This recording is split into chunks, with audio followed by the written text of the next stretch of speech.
أعوذ بالله من الشيطان الرجيم. بسم الله الرحمن الرحيم. ومكروا ومكر الله أغوي چل جوڑ کڑے و اللہ هم چل جوڑ کڑے و أغوي چل دسے جوڑ کڑے و دا عیسیٰ علیہ السلام دا وجلو اللہ چل جوڑ کڑے و دا عیسیٰ علیہ السلام دا بچ کولو. نو کوم ځکه به دوی د الله سره مقابله وکړي هغوی چلو عیسی علیه السلام به وجنو الله چل جوړو چې عیسی علیه السلام به دوی نه خلاصوو. والله خیر الماکرین او الله غوره چل جوړونکی دی. اذ قال الله یا عیسی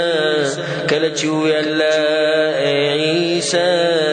انی متوفیک یقینا زه پورا غستونکی یم تا لره. متوفیک ټکی د وفات راغلی دی.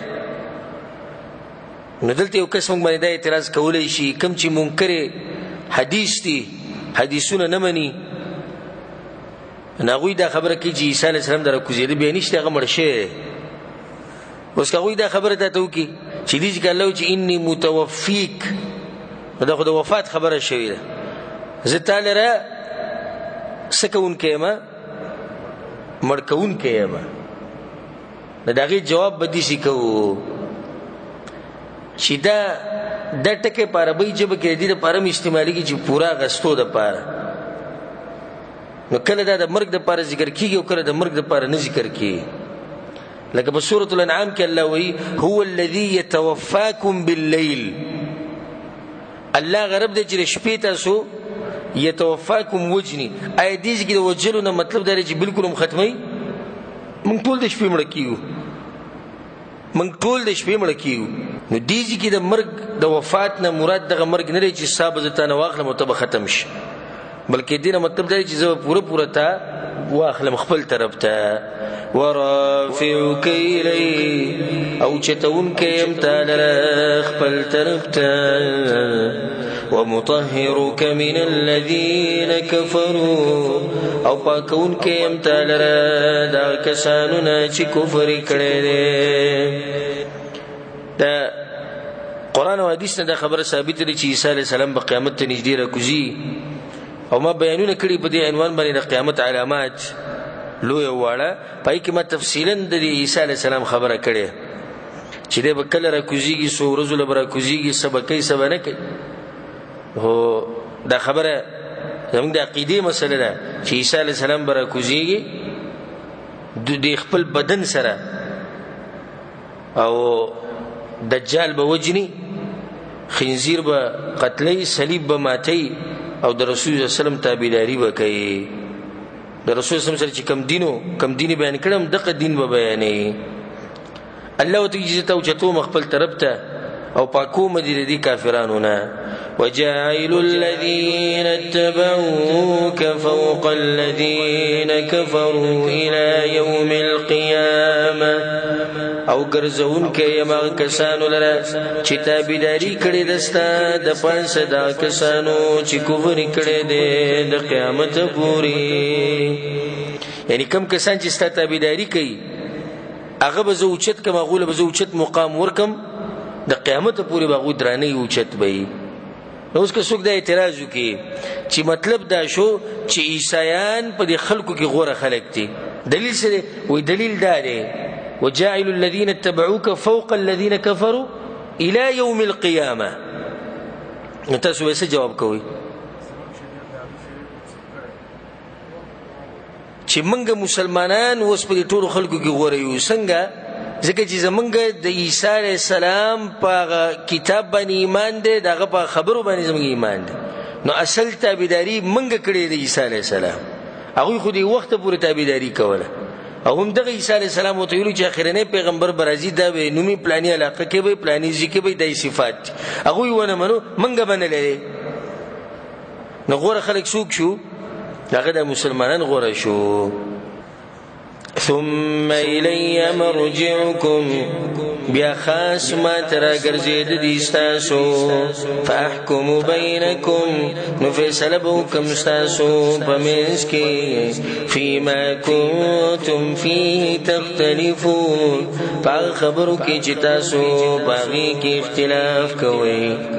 فأما الذين كفروا فأعذبهم عذابا شديدا بس کسان چې کفر کړي دي نو عذاب ورکم غویتا سخت عذاب فی الدنيا والآخرة په دنیا او په آخرت کې وما لهم من ناصرين او نبی دا غوی د پاره څوک مددګاران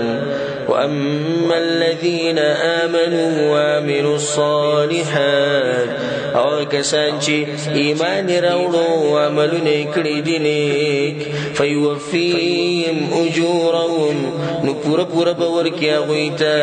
اجرونه داوي والله لا يحب الظالمين الله من نکید ظالمانو سره ذلك دا چې بیان شو د چا په باره کې خبرې بیان شوې عیسی علیه السلام الله وی دا کمی خبرې چې وشوې د عیسی علیه السلام په باره کې او تاسو واورېدې نتلوه علیک من الآیات والذکر الحکیم بیانو منګه پتا باندې د آیتونو نه او د نصیحت حکمت والنا إن مثل عيسى عند الله كمثل آدم يقينا مثال د عيسى عليه السلام بنزد الله بشان د مثال د آدم عليه السلام دي خلقه من تراب پیدا کړی وغه د خاورنا ثم قال له كن فيكون بيغتوي انسان وغشو نصارو په عقیده باندې رد چې تاسو دا وایي چې عیسی علیه السلام د الله زوی دی د لاسه رزق چې بغیر پلار نه پیدا دی نو بیا خو آدم علیه السلام ډیر حقدار دی د خبرې چې تاسو ته الله زوی وایي ځکه چې هغه بغیر مور پلار نه پیدا دی خو صرف بغیر پلار نه پیدا دی الحق من ربك حق ثابت استاد رب د طرفنا فلا تكن من الممترين نمکیگا د شک انکنا دیس آیت مونږ سره تیر شوی په کوم سورت کې سورۃ البقره کې اول ته مونږ تفصیل کړه په دویمه سپاره سورۃ البقره کې فمن حاجك فيه من بعد ما جاءك من العلم بس هغه چا چې جګړه وکړه تا سره پدې کې ورستو د دین جراغه تا علم یعنی پیغمبره د دې خبرو راتلونه بعد کم تاسو سره څوک جګړې کې استاد خبره نه مني نو د غوي سره یو کار وکا فقلت ورتوایا تعالوا راشي ندعو ابناءنا وابناءكم چرو بلو منګ زامن خپل او زامن تاسو ونساءنا ونساءكم او خزي زمنګ او خزي تاسو وانفسنا وانفسكم او ملګری زمنګا او ملګری ستاسو ثم نبتهل بیا بعجزیوکو فنجعل لعنة الله على الكاذبين نو بگرزو لعنت الله بدروغ جنوبانی د نجران نصارا چې کله راغلی د رسول الله خو ته ډیری مریضی کول الله د آیت نازل کوي دي څه وته وای چې خبر ډیری مکوي دلایل خو تاسو نه مانی سوره واضحه ایتونه خدای تاسو نه مانی نو بیا راځي چې مباهله کوو تاسو بروزي من بروزو تاسو بچي زمنګ بچي تاسو خزي زمنګ خزي تاسو بوډاګان زمنګ بوډاګان تاسو ملګری زمنګ ملګری الله تبا جزیو کو په کوله او میدان کې او دا به وای چې الله چې څوک دروغجنی پاغه باندې لعنت وای او پاغه باندې مرګ راواله واځي خبره بس پځیبه پته ولګي په دغه میدان به پته ولګي چې څوک دروغجن رسول سم د نجران نصاراو ته دا خبره وکړه وای تیار کې ځان دې لپاره سبحان الله سحر وختي چې څنګه رسول سم موږ ختم کو نو د ځان سره فاطمه او حسن او حسین او علي رضی الله عنه اجمعین دا ټول ځان سره روان کړي بهر ته. ناغوی د یو بل سره ملاو شو، یو بل ته بغوګونو کې خبرې کولو غوړي د دې سړي سره مقابله مکو ځان به تبا کوي. وره دا ته په خپل پته چې موږ دروغجن یو، ځکه کاغوی ته دا پته چې او دای منل چې موږ رښتینی خو مباهله وکړاشه. اوس ما ته یو مسله بیانو په قران کې شتي په حدیث کې شتي زموږ یقین دی. یو کس وایي چې ته دې شوې چې الله دې ما غر کې کزه دروغجن زه یو پیر نه زر پیری وایم، ځکه چې ما ته پته چې الله ما نه غر کې خبره ز کومه د قران او حدیث نه کدی په حق وي. دوی خپل بچی راويسته، دوی خپل نوسی راويسته، مشران کشران به راويسته، رسول خپل لور راونه کړی. الله اکبر. علي رضی الله عنه سره روان دي، حسن او حسین سره روان دي، ټول روان دي سهار وختي هغه وتختی. مونږ دې ته نه یو ته خو بیا هم دا وی ګوره مونږ په حق یو توسي تاسو باطلې دا باطل پرستی نه منینو څوک به پیدا خبر شته کی. دا سړی مثال لوي وي سپړ پړې کول خو پړ نه ومه نه دی بازو ته به د دلایل انبار ولګي، خو بیا وی دلیل دې سره نشتی، دلیل دی ونه خو نو دې سړي سره بسکی. دا طریقه الله سبحانه وتعالى خپل پیغمبر صلی الله علیه وسلم او خو ته وی دوی ته راځي مباهله به وکړو هغوی ته وتښتېدو. ان هذا لهو القصص الحق، یقینا دا خامخا بیان دی، حق بیان. یعنی په دې قران کې چې کومې خبرې وشوې د عیسی علیه السلام په باره کې حق خبره هم دغه ده، دغه خبره حق نه ده کوم چې عیسایان د عیسی علیه السلام په باره کې کوي چې دې د الله زوی دی او دې د الله سره شریک دی، دا خبرې باطلې. وما من اله الا الله، او نشتی حقدار د بندګۍ سوا د الله نه. وان الله لهو العزيز الحكيم، او يقينا الله غالب حكمة والده. فإن تولوا نكدوا واولدوا ددي خبرنا فإن الله عليم بالمفسدين، يقينا الله بوده بفساديان باني. قل يا أهل الكتاب ويا كتاب ولو عام خطاب ده يهود ونصاروت صورت ويا تعالوا إلى كلمة راشي خبرتا سواء بيننا وبينكم چی برابر دا پمن زمن دو پمن ستاسو کی اللہ نعبد الا اللہ اغدا چی بندگی بنکو سوا دا اللہ ندبلچا ولا نشرک به شیئا او دا اللہ سرباس شیء نشرکو ولا يتخذ بعضنا بعضا اربابا من دون الله او نبنشي باز زمنگ باز لرا معبودان سوا دلنا راشي کبھی خبری چی اتفاقی دی باغی بانی خو اتفاقو کو گنا پا تورات کم دا خبر اشتی پا زبور کم اشتی پا انجیل کی اشتی پا اسمانی کتابونو کی اشتی رازی کی بانو پا دی بانی با خبر اوکو نن سوا منگم باطل پرسو دا خبر کو چی کم گمراه دی باقی دو کی جبای قرآن تمنی قرآن زمان امرازا تاسو بر داوی چې اختلافي مسلې مچړه د اتفاقی به وچیړو چې تم دغه داوا کوي چې زه منم او زم داوا کوم چې زه منم کیبر سواء بیننا و بینکم ای پیغمبر وای دوی ته چې دې خبره وکړو چې هغه برابر دي زموږ په منځ کې تاسو په کتابونو کې مشتي ځان په کتاب کې مشتي هغه دغه درې خبرې دي بندگی به یو د الله کو شریک به دغه سره څه شی نه جوړو او د یو بل بعض لره چې دین معبودان شارعان نه نیسي ارباب هغه چاته ویل کیږي چې په دین کې د ځان نه شی حلالي او د ځان نه حرامي او په دې کې رد دی په تقلید باندې باغ تقلید باندې چې هغه د متعصب مقلدین چي دي چې مولیانو له د اختیار ورکړي دي چې دوی یو شی حلالولای شي او یو شی حرامولای شي ځکه به تاسو دا خبره کوي وایي صحیح ده په قران او حدیث کې تدوخه چې میخه حلاله ده که حرامه ده مطلب دې خبرې څه شو مطلب یې دا راووتو چې په قرآن او حدیث کې دا نشتی، خدای دې بعضو مولیانو دا میخه زمونږ دپاره حلاله کړه. مطلب یې دا شو که نه شو؟ ځکه چې تا ته خو وایي چې ته یې وښایه چیلنج درکوي او دا بس به کې موږ ته وایي ستاسو زه صحیح ده تاسو به خپل قرآن او حدیث کې وښایي، خپل قرآن او حدیث کې، دا زموږ دپاره شرم خبره، تاسو به کې وښایي شتي پکې، خو چې یو سړی ړوند شي نو هغه ته خو بیا نه ښکاري. خو ما ستا یو مثال ذکر کو چې یو شی حلالول یو شی حرامول د پیغمبر صلی الله علیه وسلم په لاس کې هم نشته، دا د الله په لاس کې دی.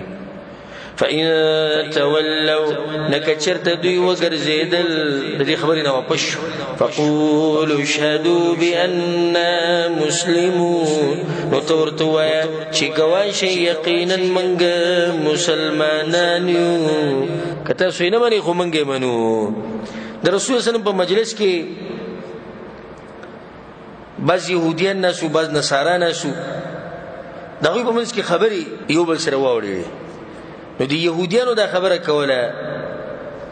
چې ابراهیم علیه السلام خو زمونږ په دینو، نصارا وی ابراهیم علیه السلام خو زمونږ په دینو، او دوی په منځ کې دا خبرې تیزې شوې،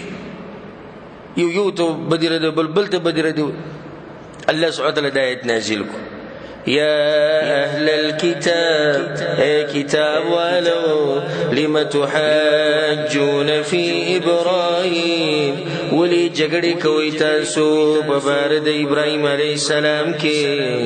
وما انزلت التوراة والانجیل الا من بعده، او نه دی نازل کړی شوی تورات او انجیل مگر وروستو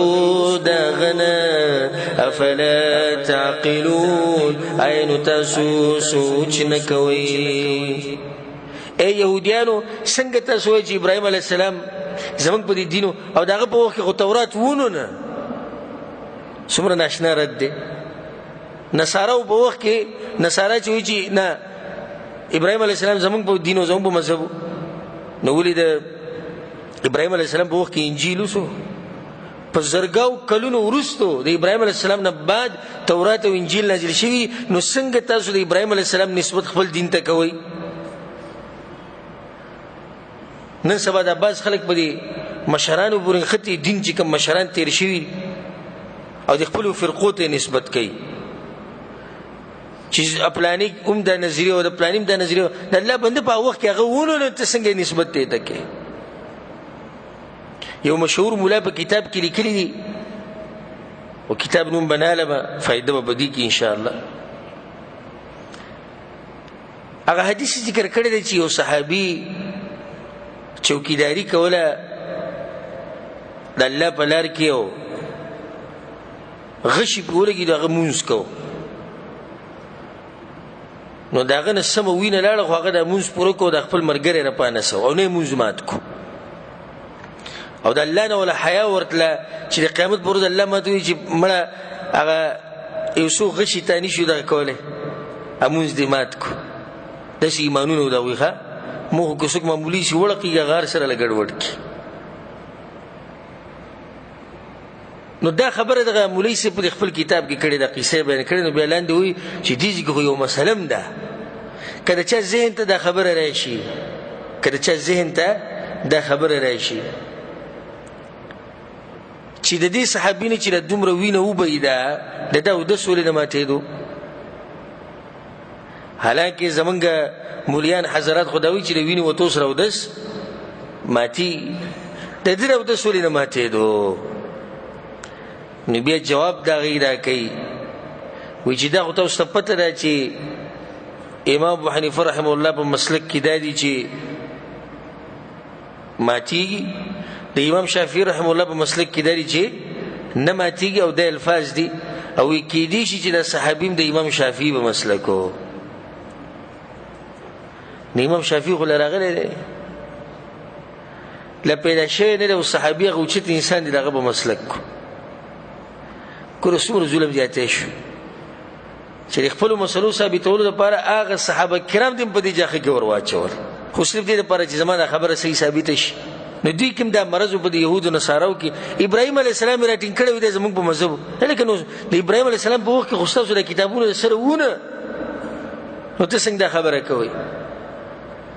ها أنتم هؤلاء حاججتم فيما لكم به علم خبردار تاسو اے دغه کسانو تاسو جګړې کوي باغ سکی چې تاسو پاغي علم شته یعنی کوم شی باندې چې تاسو پوهی دغه مبارک د خصپای علم شتي او هغه د پیغمبر دی رسول الله هغه تاسو نه منئ اکم چې علم یقیني تاسو رښتي هغه پر خو دی نو هغه نه منئ فلم تحاجون فيما ليس لكم به علم نو ولي جګړې کوي تاسو باغ خبرو کې چې نشتی تاسو باغ باندې علم او خطیه به خبرو کې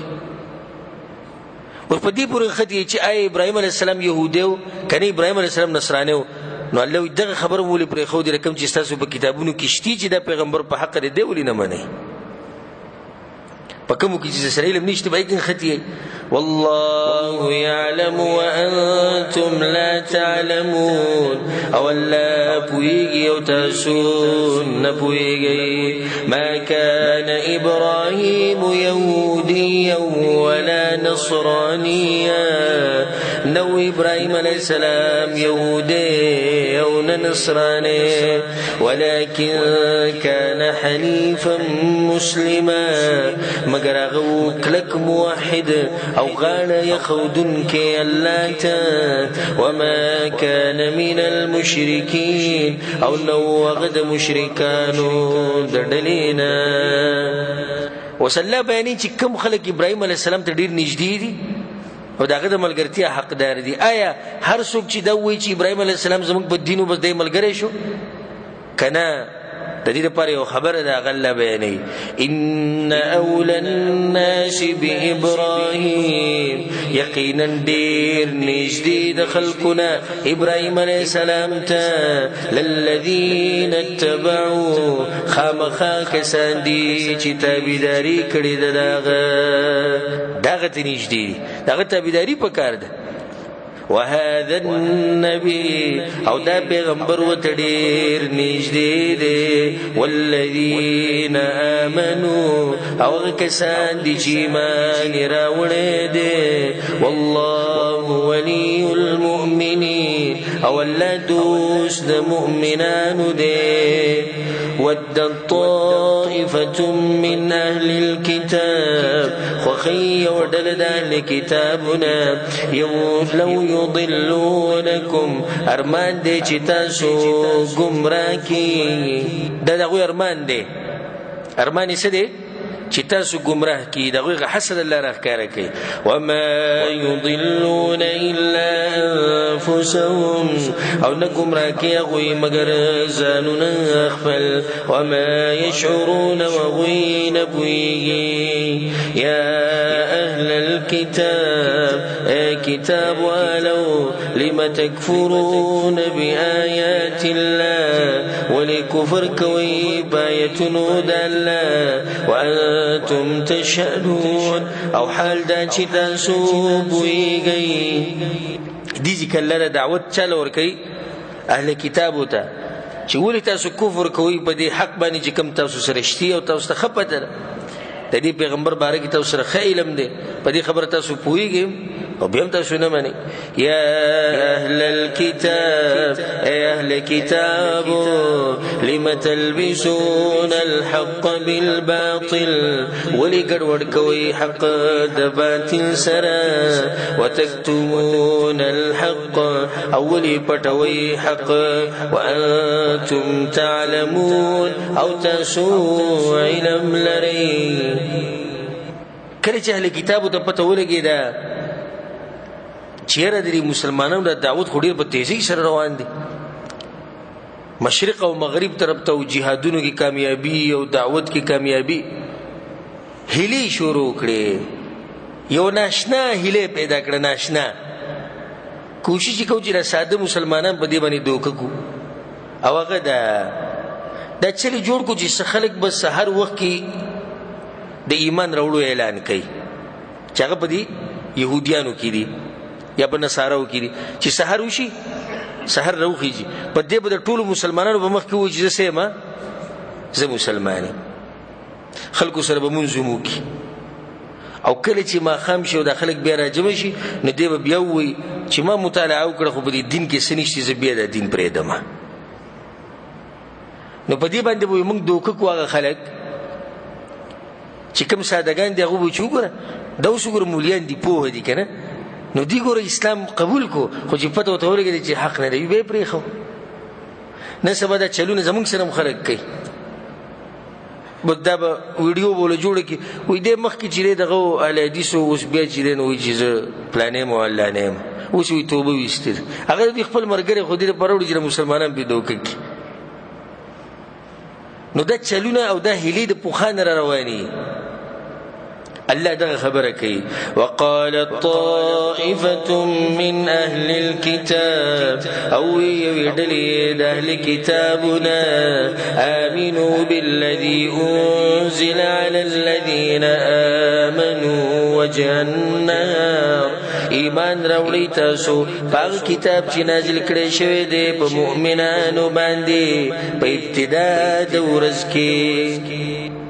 په ابتدا د ورځ کې سهار کې به ایمان راوړئ وکفروا آخره او کفر کوئ په آخر د دغې ورځ کې لعلهم یرجعون دې دپاره چې دا مؤمنان راوګرځي یو بل ته به څه نصیحتونه کول ناشنا نصیحتونه یو بل ته کول ولا تؤمنوا الا لمن تبع دینکم او خبره مه منئ مګر د هغه چا چې تابعداري د دین ستاسو د تقلید دا بیماري چې کومه ده که نه دا ډېره خطرناکه بیماري ده نن سبا هم په هغه مسلمانانو کې چې محرومه دي د تابعداري د قرآن او حدیث نه یو بل ته نصیحت کوي خصوصا د ابا چې پکې سعودي عرب ته راځي نو په ایرپورټ کې ورته وایي ګورې خپله طریقه پرې نه دی وابیان دي ټول ته هغه وایي نه نه دعاګانې کوه 1 لاک دلیلونه راته کېدي هم نه یم منم چې معمولي سړی او زه نه یم دې کله د قرآن حدیث ټول ختم کړي نه یم منم تا وصیتونه ورته کوي دا نصیحتونه ورته کوي او ما به خپلو سترګو لیدلي بعض حجیان را روانو د پېښور په ایرپورټ باندې او څه کسان ولاړو په هغو باندې کتابونه تقسیمول نو دا خبره به ورته کوله چې خیال کوه ګورې هغه ملک د وابیانو دی ولته وابیان دي ولته دا دي او دغه دي او مذهب نه به دې واړوي دین نه به دې واړوي د خپل مولا نه علاوه د بل مولا مه منئ وایي داسې وایي که نه وایي دا همدغه خبره ده نه لا تؤمنوا الا لمن تبع دینکم خبره مه منئ مګر د هغه چا چې ستاسو د دین تابعداري ګورئ اکثرو له لیست جوړ کړی لیست ما په خپله لیدلی حاجیانو سره مې یو لیست لیدلی او په ورځ کې زه د حج په موقع باندې وم د دعوت او د ارشاد په دې شعبه کې نه کسانو ته څه مسله راغلې وه بیا ومانه تپوسونه کول نو ما ته ووایي چې موږ ډېرو مولیانو سره رابطه وکړو خو رابطه نه کېده ما چا سره م رابطه وکړه نو جیب نه یو داسې اوږد دغه راوویستو نو دا خصوصي هغوی ته د پاکستان او افغانستان نه دا نمبرې ورکړی شوي دي وایي رابطه که کوئ د دوی سره به کوئ ګورې د بل چا سره ونه کوئ د خلکو سره کوم رابطې وکړي دوی ګورې ډایرکټ سړی راکاږي ګوره چې ډایرکټ سړی راکاږي خو چې چل دی د هغه په دې خبرو کې که نه ته ډایرکټ راکاږه ځه ته د ده نه راکاږه که نه دا بس خلک زموږ درسونه مبارک وي دې کې مه کښېنې په یو درس کې چې کښېناستې خراب به شي بیا به دې نورو له پخپله ځي نو چې یو درس کې ته کښېنې او خراب شوي او بیا دې نورو درسونه له پخپله راځي خو په دې خبرو کې چې چل دی که نه ته هم په ځان کې غیرت پیدا کړه ته په دې خوا کې به دغه بل ځای کې کوو دا دې ځای چې کوم دي په دوی اثر وکړه هلته یې واړوه خو د قرآن او حدیث نه ته سړي کوم طرف ته اړی دا تعصب زما نصیحت ده تاسو ټولو ته ټولو مسلمانانو ته چې دا خبرې پرېږدئ چې د خپل مولا منئ او د بل مولا مه منئ او خپل مذهب والا منئ او د بل مه منئ د دې کتاب منئ او د بل کتاب مه منئ نه چې چا قرآن او حدیث بیانو د هغه خبره منئ نو دوی به دا نصیحتونه کول ولا تؤمنوا الا لمن تبع دینکم قل ان الهدى هدى الله تورته وایه یقینا هدایت خو هدایت د الله دی صحیح هدایت خو دغه دی چې تاسو له یو بل ته دا نصیحتونه کوئ چې خپل دین والا پسې ځئ. ان یؤتی احد مثل ما اوتیتم، او دا یقین مکوئ چې ورکېدی شي یو تن ته په مثل دا کتاب چې درکړی شوی دی تاسو ته. دا هم د هغوی خبره ده. یو ده چې خبره به نه منئ مګر د هغه چا چې ستاسو په دین پسې رواني. دویمه دا ګورئ چېرته ونه منئ چې د دنیا کې داسې خلک شتي هغوی سره هم ستاسو د کتاب په شان کتاب شتي. نه نه، تاسو ټول نه غوره. دا خبرې هم زموږ د خلکو د کړي. مذهب چې کوم زموږ مذهب دی د امام ابو حنیفه رحمه الله، دا د ټولو مذهبونو څه دی؟ دا غوره دی. غوره اخوا دې خو څه خبره ونه منئ بلکل. دې ځکه ورته هم وایي ګوره وایي ستاسو سره چې کوم کتاب دی دا ګوره ټول نه غوره دی. نه دې ورته به دې په زړه کې به دا کښېنئ چې زمونږ مولوي صاحب دا ټول نه غوره، زمونږ امام صاحب دا ټول نه غوره. ولې دا نور امامان، دا نور مسلمانان د قرآن او حدیث ورته ولې نه ښایي چې قرآن او حدیث ټول نه غوره دي؟ د دې نورو امامانو قدر ورته ولې نه ښایي چې هغوی په زړونو کې قدر پیدا شي؟ او یحاجوکم عند ربکم، یا به جګړه وکړي تاسو سره په نزد د رب ستاسو. او دا خبره هم ګورئ چا مه منئ. تاسو سره د قیامت په ورځ هېڅوک هم جګړه نشي کولی، ځکه جنتیان هم تاسو یې. دا به دې مولیانو چا ته ووایي؟ د خپلو کشرانو ته به ووایي، هغه به ښه مضبوط شو. 3 نصیحتونه ورته وکړو. کم چې ستاسو په دین پسې رواني. دویم کم کتاب چې تاسو سره ټول نه غوره. دریم د قیامت پر تاسو سره د الله په خوا کې څوک د الله په مخ کې څوک خبرې نشي کولی، ځکه چې تاسو په حق یې. قل ان الفضل بید الله، ته ورته ووایه یقینا غوروالی خو د الله په لاس کې دی. یؤتي من یشاء، ورکوي چا لره چې وغواړي. والله واسع علیم، او الله پراخه فضل والا پوهه دی. یختص برحمته من یشاء، خاص کوي په خپلې مهربانۍ سره چا لره چې وغواړي. والله ذو الفضل العظیم، او الله خاوند مهربانۍ لوی دی. اوس الله سبحانه وتعالی د اهل کتابو 2 ډلې ذکر کوي. یو ډله چې هغوی کې امانت دی، بله ډله چې هغوی کې خیانت دی. او دا د قرآن انصاف دی. ګورئ ښه چې دا اهل کتاب دا دین نه مني زمونږ ده، خو الله ګوره وایي چې داسې خلک پکې شته چې امانت خیال ساتي. نو دا زمونږ دپاره یو قانون شو چې له چا سره که دشمني هم کې، خو دشمني به هم په حدودو کې دننه کې. کومه چې حقه ده هغې ته به حقه وی، او کوم چې غلطه ده هغې ته به غلطه وی. ومن اهل الكتاب من ان تأمنه بقنطار يؤديه اليك، او باز د کتاب والو ناغه څوک دي که چېرته ته ورسره امانت کړي خزانه نو واپس کوي تا ته. دغه پوره خزانه به دله واپس درکړي. یعنې دومره هغوی د امانت خیال ساتي. باز پکې داسې دي. ومنهم من إن تأمنه بدينار لا يؤديه إليك، او باز د دوی نه هغه څوک دي که چېرته امانت ورکړي هغوی ته 1 روپۍ نو نه یې درکوي تا ته، دغه یو به دله وخوري. الا ما دمت علیه قائما، مگر دا چې ته ولاړ یې همیشه د هغه په سر باندې، بیا به یې دله درکړي. یعنې په مخه به پورې نښتی. خو ولې دوی دا دوکې کوي؟ ولې دا مالونه خوري؟